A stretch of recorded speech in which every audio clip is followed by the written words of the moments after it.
Good morning, everybody. Thanks very much for joining us. Really interesting discussion this morning, looking a little bit actually at the future of office, but also focused around ESG, the rise of ESG, and also particularly social purpose, looking at those kind of aspects. For those who don't know us, my name's Richard Betts. I'm the group publisher at Real Asset Media. We produce a number of different publications, newsletters, and we've also launched a number of, I suppose, new initiatives during the crisis to help everybody connected.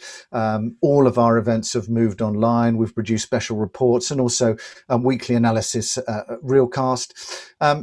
And as well as that, we launched RealX.global. I know there'll be many of you joining from the auditorium at RealX.global, as well as here in the Zoom call. We've had over 8,000 visitors since September. And so, again, we're trying to do as many things as we can to keep people in the industry connected over this difficult period. So, super panel this morning. So, if our panelists could join us, that would be great. But we have Sebastian Orthmann from CMS, Natalie Orde from Grosvenor Europe, Richard Hamilton-Gray from Nuveen Real Estate, Clare Thomas from CMS, and Olivier Elamine from Alstria. Sebastian, why don't we start with you? Just a quick kind of minute on yourself and what you do. Claire and myself, we are partners at CMS Real Estate team. Which is probably one of the biggest and most experienced real estate teams with a very strong footprint throughout Europe. We cover all aspects from fund structuring, of course, financing, corporate structuring through real estate work. And as you can see, or you will see from Claire's keynote, ESG has been seen as one of the trend topics in real estate industry. We see a strong interest in ESG compliant investments from investors, and also in ESG friendly environment from occupier side. So as an example, I can say we have assisted several investors and asset managers in building up ESG compliant funds and banks, and with respect to green or banks with respect for in particular to green and sustainable financing. And myself, I'm head of the German real estate practice and focus on real estate M&A and project developments. Super, thanks very much. Richard. I am the Sustainability Director across Nuveen Real Estate's European and Asia Pacific portfolio. So that represents probably around $30 billion. Nuveen Real Estate as a whole has around $120 billion of assets under management. We've got a dedicated responsible investment team of around 25 professionals working across the business as a whole. We have been responsibly investing for a very long time now. We've got a number of ESG specific strategies and impact strategies, but all of our assets under management sit under our commitment to the UN Principles for Responsible Investment and various other credentials. Great, thanks. Natalie. Grosvenor Group is one of the world's largest privately owned property companies, and I work for Grosvenor Europe, which sits under that. In Europe, we've got about £2 billion of assets under management, with a core focus on our cities in Madrid, Paris and Stockholm. I have been with Grosvenor for about 5 years now, initially working in our UK business. I've got a property background and then switched to sustainability about 2 years ago. Our focus this year has been on delivering our social benefit strategy and developing our net zero carbon pathway. So that aligns very strongly with our purpose as a company to deliver lasting commercial and social benefits. We take a long-term view. We've been around for about 340 years now, and so it'd be interesting to discuss today sort of our perspective and hear from other people about what they're doing. And that's only marginally longer than I've been around, I feel. Olivier. So Alstria is the largest office owner in Germany, which is listed in Frankfurt. We own 1.6 million square meter of office space across Germany. We were the first German company to publish a CSR report back in 2010. We were the first German company and actually one of the first European company to take part of the RE100 commitment to procure green energy for the entirety of our portfolio. We're the first German-speaking company to join the Science Based Target Initiative, and we published our Science Based Target Initiative this year. And so we've been kind of really on the forefront of CSR and ESG discussion in the German real estate scene. I personally am a member of the EPRA Sustainability Committee, which I have shared. EPRA being the European Public Real Estate Association, which I have shared for a couple of years. And I was also a member of the working group that set up the GRI framework for carbon emission reporting at the time. And so I've also been involved pretty much a lot in the carbon discussion, and we are very committed when it comes to climate change, and not so much when it comes to net zero, but I'm sure we're going to have that conversation. Thanks very much. And Claire? I'm a partner at CMS and I work in the London office. And really just to build on Sebastian set out some of the work that we've been doing to support clients in the field of ESG, but it's also really important to us within our own business. So we were the first law firm to partner with GRESB, and we're committed to the UN Sustainable Development Goals. And for instance, we recycle over 90% of our waste from our London office now. So working very hard to do the best we can for sort of our practice and our people. And I've got a particular interest as well in how we work and the impact on that on our health and well-being, which I think is particularly topical at the moment. No, that's great. Just as people were waiting to come into the call, actually, I did the same poll as you did there. Do you think that the real estate industry needs to improve on the following as a multiple choice: environmental performance, diversity and social contribution? And environmental performance was 74%, diversity 39%, and social contribution 52%. May well indicate that the people who are joining this are far more interested than the rest of the industry, possibly. But I think that's interesting just to see the comparison there. I want to broaden that up a little bit, and thanks very much. I can also see that there's some questions coming in, and I'll pick those up in a second. But I just wanted to start, Natalie, maybe with you. We heard there from Claire about a number of the things that they picked up from the industry during the health crisis as part of the survey.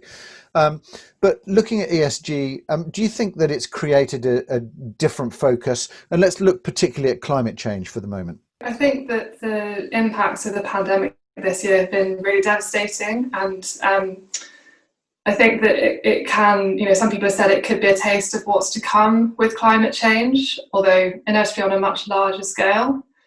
I think there was a quote from Mark Carney. He said, "We can't self-isolate from climate change, and ultimately no company will be immune." So I think that business as usual no longer seems like a viable option. I think we all need to think about how we can adapt and transform our businesses so that they're more resilient in the future. And I think we recognise this at Grosvenor Europe.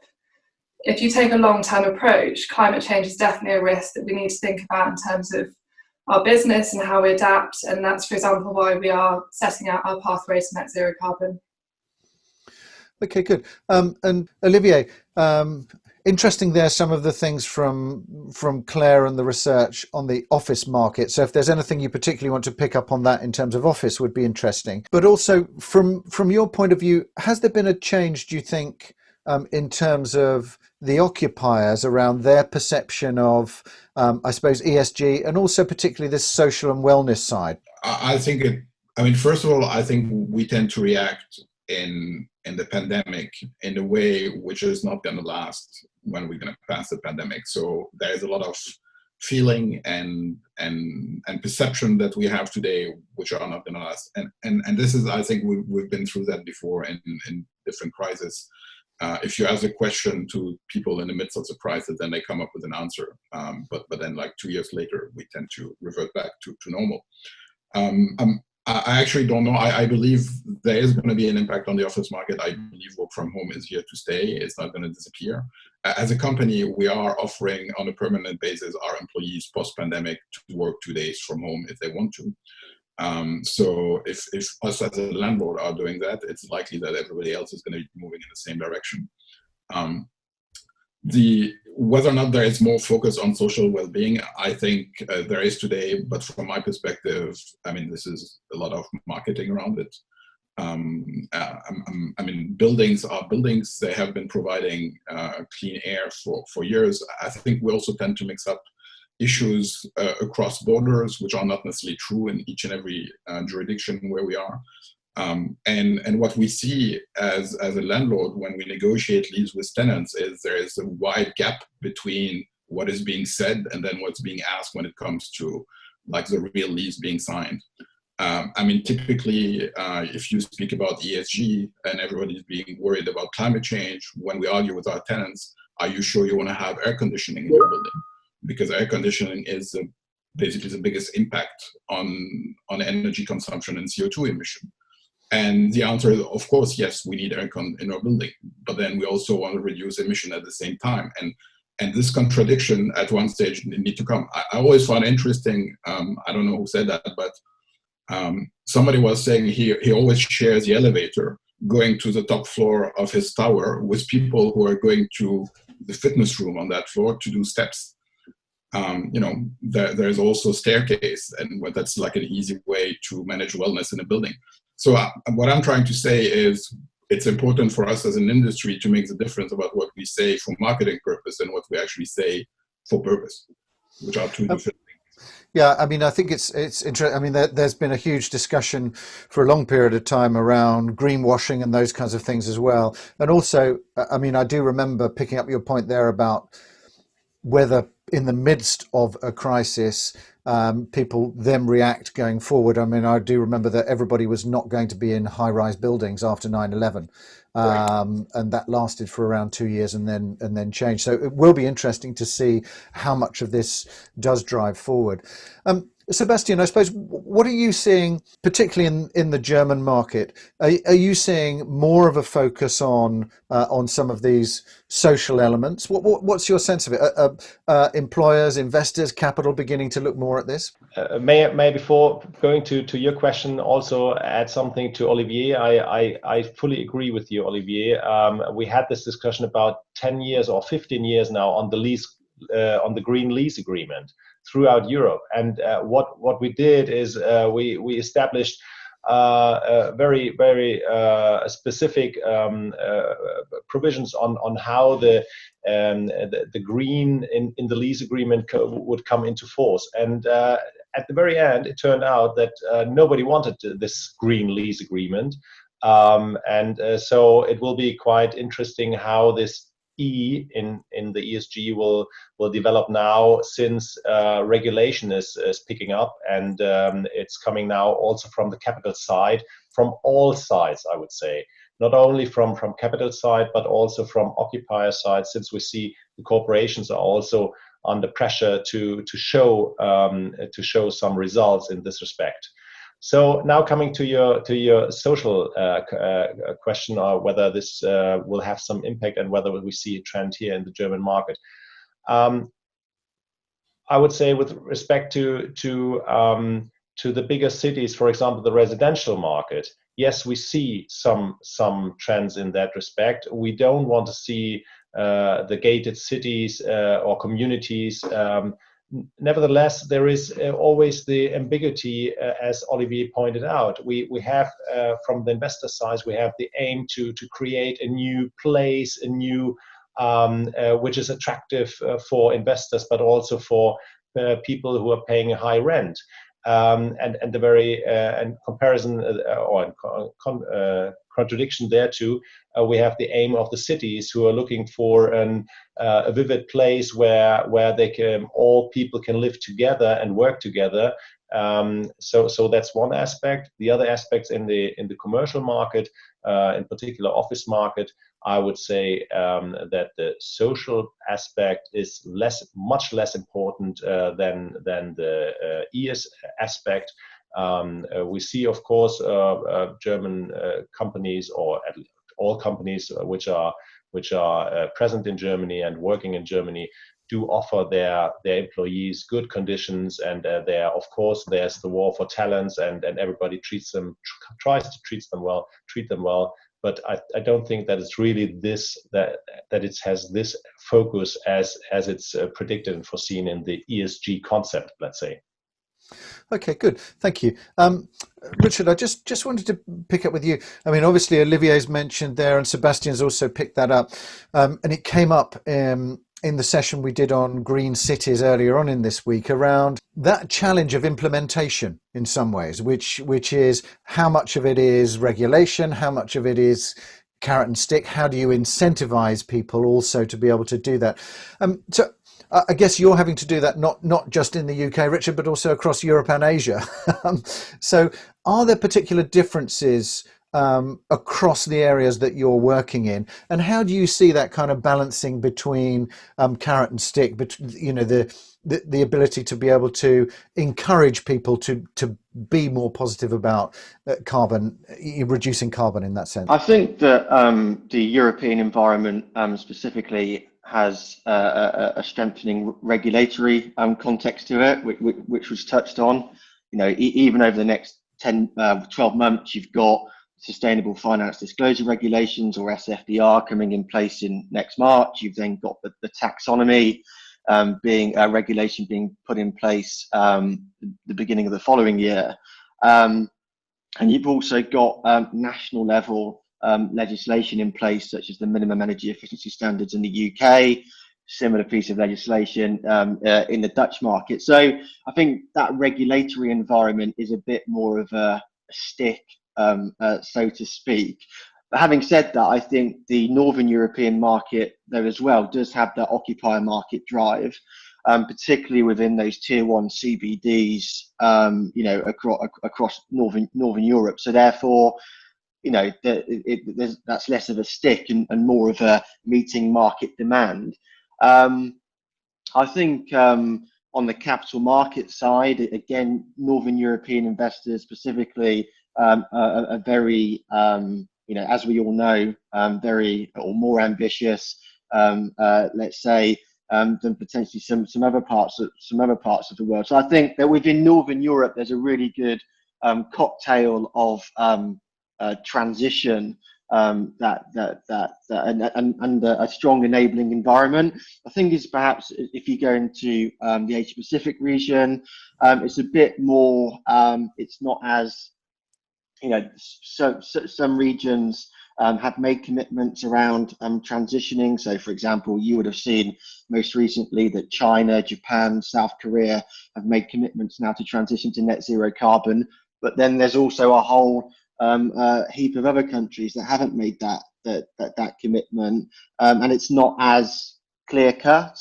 And then if you look at in the US, again, it's a very different picture as well. So I think that it really needs to be considered on a market by market basis. I think that the overall trend that we are seeing is that there is, this stronger enabling environment that is being created in the context of this transition to a low carbon economy, but also just ESG going mainstream. And I don't think that's going to stop. Okay, good. Natalie, I just wanted to pick up with you. In the last crisis, ESG had been a growing factor, and then when the crisis came in, it took more of a back seat. Do you think there's an argument that as the economic crisis comes in, that will happen again? Or do you think that actually this has acted more as an accelerator and those trends are going to be there? And I suppose, how's that reflected in what Grosvenor are doing? Are you seeing a pause in what you're doing, or is this something where it's actually accelerated some of the initiatives? So in terms of what happened in the global financial crisis, I wasn't working then, so I probably won't be able to comment and compare directly. I think that climate change doesn't respect economic cycles. So, and also in terms of our long-term strategy, we do it regardless of what the economic situation is. I think we recognise the kind of urgency and the scale of the challenge that we're facing. What I would say is that the context is probably different this time. So some of the things that Richard just started talking about, the EU taxonomy, EU Parliament recently voting to reduce carbon emissions by 60% by 2030. The UK government this week announcing that TCFD reporting will become mandatory. There are things, companies are operating in a different context, I suppose. I think for Grosvenor Europe, our ambitions won't change. We set our strategy this year. We'll be sharing it externally later in the year alongside our net zero carbon pathway. I think in the short term there will be some capex constraints, and I think we'll just have to be a bit more creative about how we deliver that strategy. Maybe it's more about speaking to our stakeholders, whether that's our employees, our tenants, our investors, the local communities that we operate in, to educate them and encourage them to reduce their emissions, because it ultimately feeds into us, Grosvenor, reducing our overall carbon footprint. So I think that we have a role where we can engage and influence with other people to see whether we can do it sort of all together. Good. Olivier, I was interested in your point earlier around particularly green energy, and that you were one of the first companies to introduce that for tenants. And that was a key part of the discussion on green cities as well earlier. How does that work? Does that work as an incentive for people, i.e. that the green energy is also less expensive, so there's a saving for tenants, or simply that it helps them achieve environmental goals? How does that work? So what we've been doing since 2014 is we procure energy on a professional basis on the global market, and by procuring this energy and buying bulk energy, we can achieve prices which are usually more attractive than what you would achieve as a tenant if you just go to your local electricity provider. And given that in Germany at least there's like the freedom of buying your electricity from whoever you want, whenever a new tenant signs a lease with them, we offer them to join the pool of energy procurement, and if they accept, they can clearly access the energy we're buying. And we usually buy energy from, clean energy where the production facility is not more than 3 years old, in order to foster like the investment in new energy production over time. So we change our product, our suppliers on a regular basis in order to make that work. Tenants are then free to join in or not. Obviously, we also offer that to our employee, by the way. And the more people join in, the bigger our buying power is, and the cheaper is the price for everybody. So there is kind of a positive momentum that can build up from that. But we still represent the bulk of the energy procurement. But overall, we have around 25% of our tenants who have signed off to that program, and that helps us also reduce our Scope 3 emissions in the portfolio with kind of an easy way. And what we notice is usually when people sign off to this you don't change your energy provider every other day. So it's something which lasts. There is really no economic benefit for us as a company beyond the fact that we increase our buying power and then we achieve better prices in the global market. But beyond that, it's more like a service that we offer, and we think it's interesting for the tenant to join in. But we also have 75% of the tenants who do not join in, which is another way to look at it. Yeah, that's interesting, isn't it? And again, that's part of that discussion around how we meet those challenges. Quick question for you, Claire, that's coming from Errol. Thanks very much, Errol. Welcome. Given that the data presented by Claire was probably based on pre-Pfizer announcement, well, yes, absolutely. How much should we allow that the data may be very different in 2021 in sectors which have underperformed in 2020? How much will that have an impact on those sectors? And if we did this research again, maybe we'll have to do it again, Claire. Yes, we will certainly be doing it again next year. And absolutely, and that's what's been so fascinating is we've got a bank of data now which is almost 10 years old, so we can actually see the different changes. And I think there are 2 points to pick out. I think hotels and leisure and student accommodation did both really suffer, and that was out of sync with what we've seen sort of over the last few years. And I think student accommodation, we're seeing so much in the press at the moment about getting, students to university and how we get them home for Christmas. So I think there is some apprehension around that sector. And of course, hotels and leisure, food and beverage has really suffered. But I think what's interesting is the distribution and logistics and retail thing. That's been a trend that we've been seeing for a number of years now. Logistics has continued to be the most favoured asset class, whilst retail has continued to fall back. And also we've seen the alternatives continue to grow. And I think maybe we've got investors looking to diversify their portfolios, which were perhaps traditionally more focused on office and retail. So I think offices, that's something that we've been seeing for a while. Maybe hotels and leisure, student housing. I think that was probably a reaction to the timing of the pandemic. Okay, good. Richard, I just wanted to pick up with you. Have you seen any kind of, I suppose, adjustment imbalance between, ES and G in a way, so that focus on carbon reduction versus sort of social impact in some ways? Certainly at the beginning of the crisis, there was a lot more focus on community, on the social impact.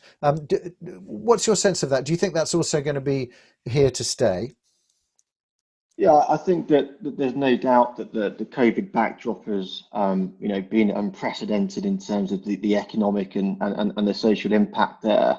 It's exposed some inequalities. It's also accelerated some of those inequalities, and therefore, no doubt that the S has risen up the agenda. Having said that, I certainly believe that we reached a critical mass. Or tipping point, let's say, on the E side prior to COVID, and given the more direct cash flow impact of transition and physical risks of climate change, for example, I can see that the E remaining. But I think that what on the S side and on the governance side, to be honest with you, I don't think there's been as much maturity, let's say, within the market. Of how to measure, what good looks like from an S&G perspective, and therefore I think the asset owners going forward are going to be expecting managers to really articulate that in a much more efficient fashion.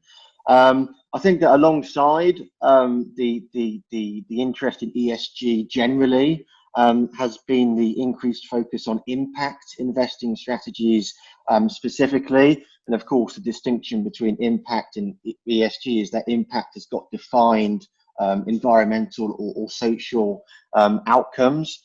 And specifically on the social side, I think that the framers' reference has very much been on affordable housing. But now I can see an opportunity for impact investing into a much wider range of social issues, so around healthcare, around community infrastructure, etc. Not necessarily in direct reaction to the COVID backdrop, but I think that it's just accelerated that understanding that, look, there's a huge opportunity for real estate to play in terms of the social fabric and social purpose, and there's a lot of capital looking to deploy in those types of solutions. So I think that I expect the impact rise to continue.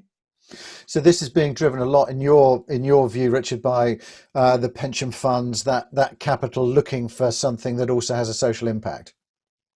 Yeah, no, absolutely. I think that over the past 5-10 years, the growth in impact investing has certainly increased. Nuveen has had experience on the impact investing side on our private equity and public fixed income part of the business for a number of years now.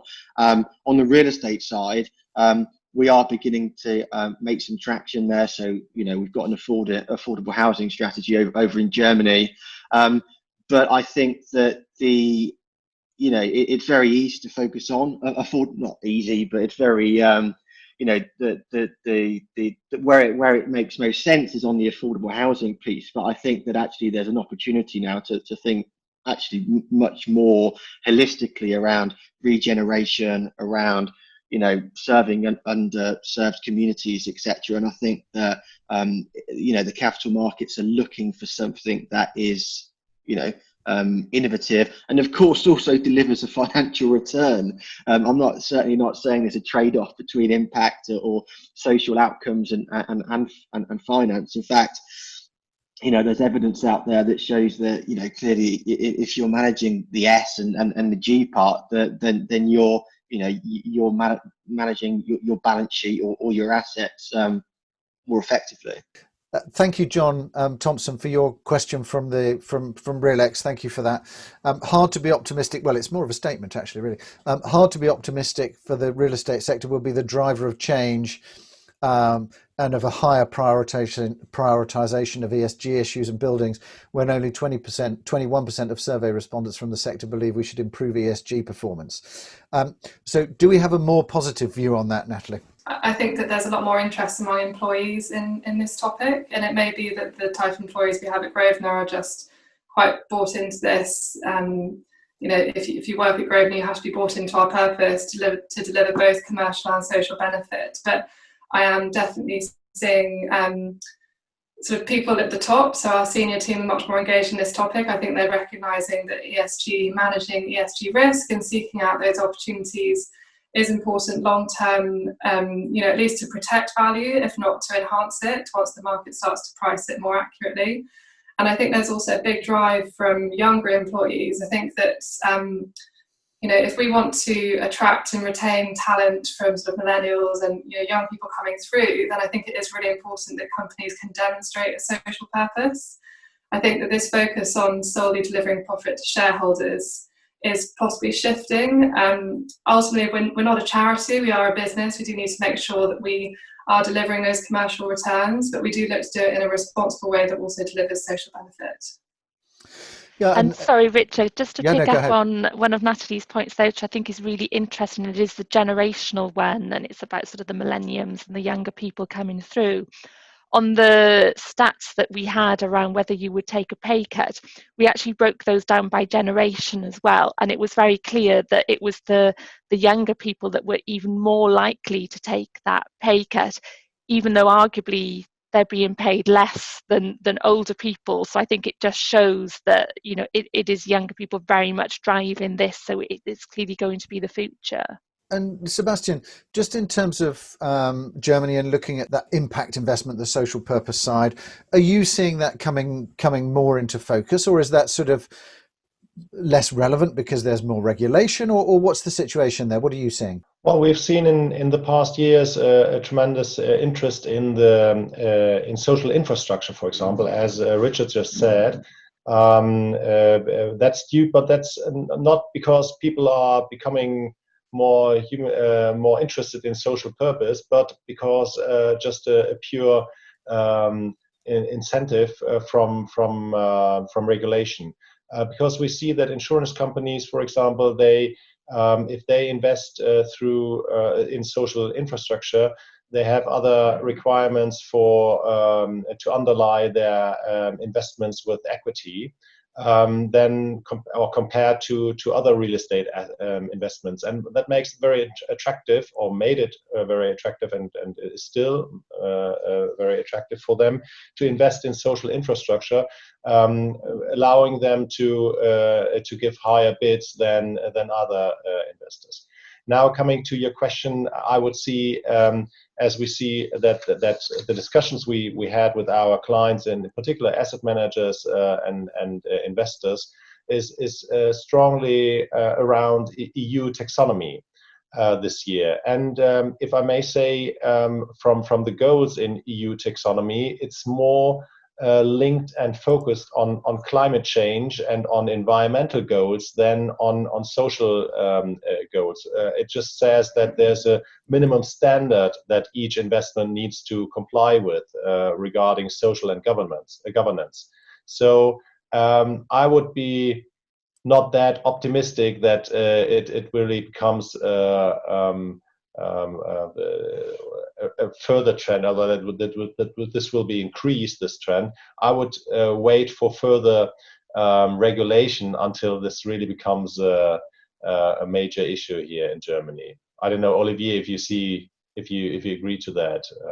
I just want to chip in because I think the main reason why we will not be able to manage climate change is because of what we just discussed. I mean, climate change means reducing returns if you want to address it. And believing that you can do that and make tons of money in the process, I mean, if that's the case, then why are we even having the conversation? It's going to happen anyway. So unless we collectively acknowledge that addressing the climate change issue is going to come at a cost, it's just not going to happen. Either you have a carbon tax, a decent one, not the one which was introduced by Germany at 60 euro, but the one which is, I think, Great Portland in the UK is having 95 pounds, which I feel is high, but not high enough. I mean, when we run our number, we think that a carbon tax below 1,000 euro per square meter is not going to work for real estate. And unless we all collectively acknowledge that there is a cost associated with that, there is a liability which has been building up in the past that we need to run through, I mean, it's just not going to work. And the reason why you don't see people in the teams buying into that is because they know it doesn't work. I mean, the people on the ground who are doing the actual work, they know you need to invest in order to get there, and that investment is not going to yield returns. And so, I mean, hearing that climate change can be addressed, it's a huge opportunity, etc., I think that's the biggest hurdle in actually achieving our goals. And that's true on the investor side, that's true on the company side, that's true everywhere. There need to be sacrifices that need to be done. We did ask our shareholder recently if they were willing to sacrifice a cents. They came back with the idea that they're not willing to do that. And we're happy to engage in the dialogue because I think this is where the discussion needs to happen. I mean, recently Enel, which is an Italian electricity company, decided to move to carbon-free energy production. The first thing they did is they wrote down €1 billion worth of carbon-producing, coal-producing, fossil fuel-producing power plants. And that's the right approach. And this needs to be acknowledged by the market. If we don't do that, I mean, this is a lost cause by definition. Because if the market would take it out, if this was only about making profit, I mean, we wouldn't be even having the conversation, right? Our industry is not known for leaving a lot of money on the table when there's profit to be made. And I think that's at the heart of the conversation that needs to take place. And if we don't have that conversation, then, you know, I would agree with the person who said before, you know, it's unlikely that we're going to go anywhere in real estate. And so this is for you is a question about recognizing the size of the challenge and that somebody's got to pay for it somewhere, whether that's going to be government incentive, whether it's industry initiatives, whether it's tenants, that somewhere along the line that there's got to be some kind of payment for it. And that was interesting, your point there, Claire, that earlier that the generational thing may make a difference in terms of occupiers, if occupiers and individuals feel themselves that they are more happier to do that in order for the benefit of climate change and those kinds of things. I mean, I thought that was an interesting point. We've had the debate in the UK for a while now about where the expenses need to fall between the landlord and the tenant, and I suspect Richard will have something to say about that.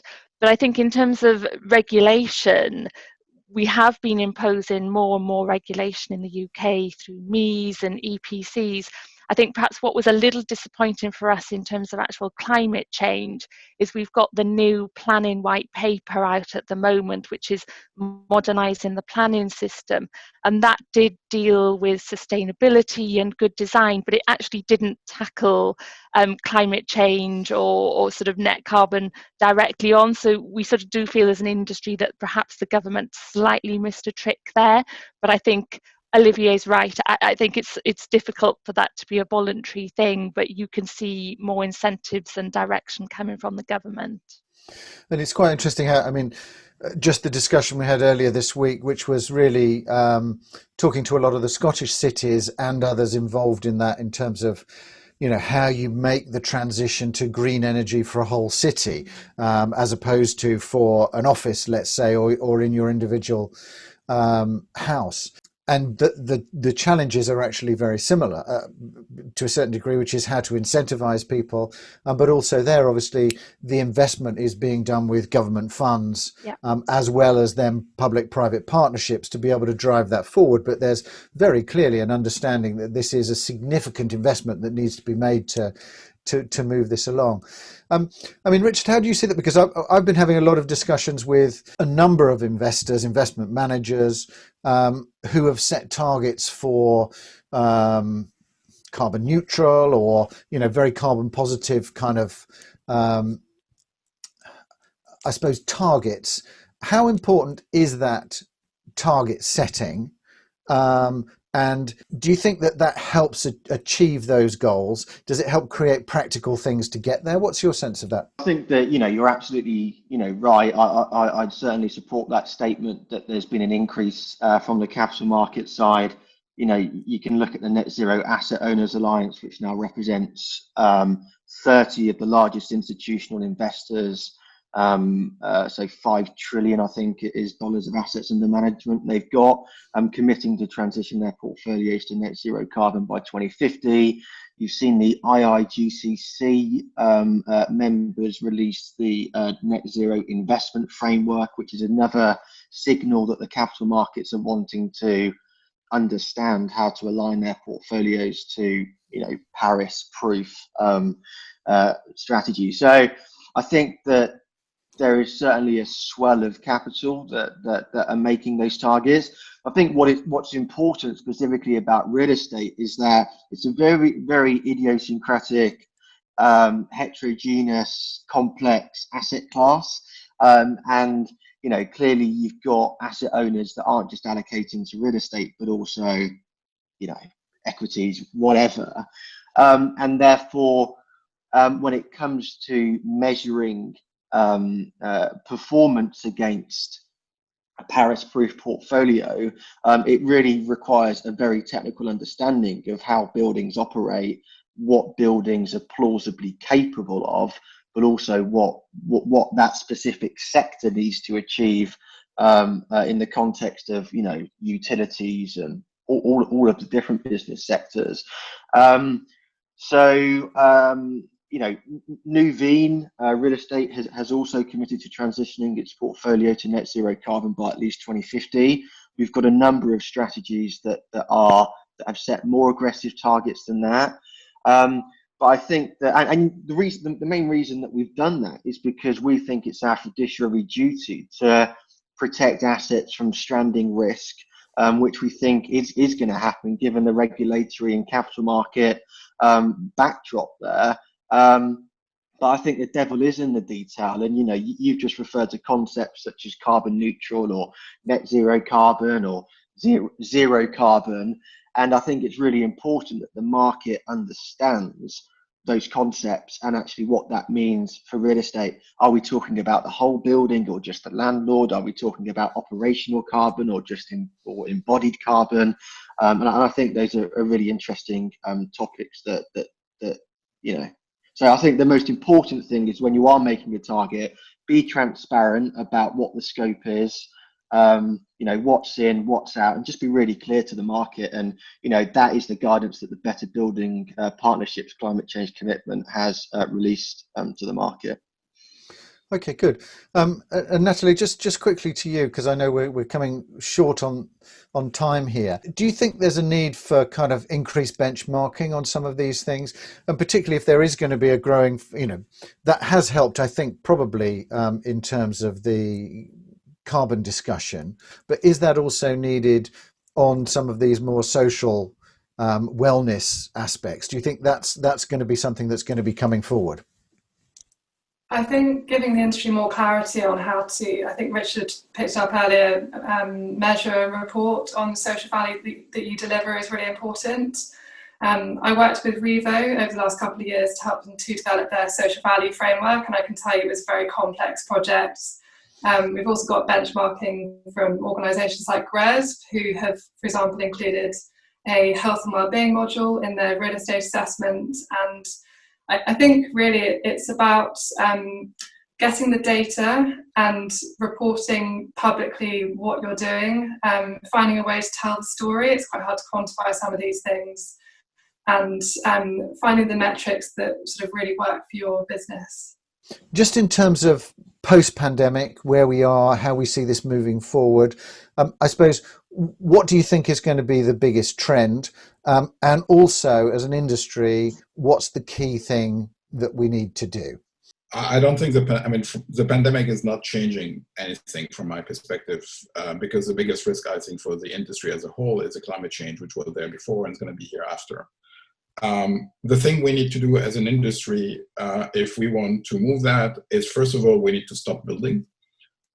We just need to stop new development. We need to refurbish the existing stock and stop building new buildings. I'm not necessarily speaking about affordable housing. I'm not speaking about hospitals. I'm not talking about social buildings, but I'm speaking about buildings that in our economies do not have social needs, offices, retail center, etc. From my perspective, anybody who is still building new greenfield development and not refurbishing is not serious about climate change. This is as complex as it gets. And that's the top priority. We need to put all the resources we have in retrofitting existing stock and stop building new buildings. Okay, so the embedded carbon aspect for you is a really key point. It's 50% of the carbon that's going to be emitted by the industry within the next 20 years. There's no way we're going to reach the Paris Agreement target if we don't do that. Okay, good. Sebastian, I suppose what are you seeing in terms of the kind of key trend, or what do you think is the key thing that we need to be doing? Well, key thing, as I said, I would, if you really want to achieve the goals, I think EU taxonomy needs to be much more precise and give some regulation on that. I must be honest here. And same is at the same time, I think incentives would be the right way. As Olivier said, it's all about money. If I see trends, as Natalie already said, it's the tightening market that we see. I mean, if everybody goes for ESG conformed assets, there will be a trend for a tightening market for these assets, and opposed to stranded assets, that will be a new asset class, let's say, for other kind of investors. If I take it from there, then I would also say the biggest focus will be on the E side, and I hope that we go for a cradle-to-cradle concept, as Olivier just said. Okay, great. Claire, what's your kind of thoughts? Oh, I think I mentioned during the presentation that the pandemic is really just accelerating some trends that we were already seeing. So I think we were already thinking a lot about agile working and how we use our offices and the impact that has on our health. And I think that's just going to be so important as we all look to our return to the office and work in a slightly different way. The other thing that that's on the horizon, I think, at the moment is actually the importance of biodiversity as well, because we talk a lot about sort of carbon and net zero, but also there is some legislation going through Parliament at the moment in the environmental bill, which will actually put some new biodiversity standards into development. So I think it's a ever evolving story, and just one more thing that we'll have to think about in the future.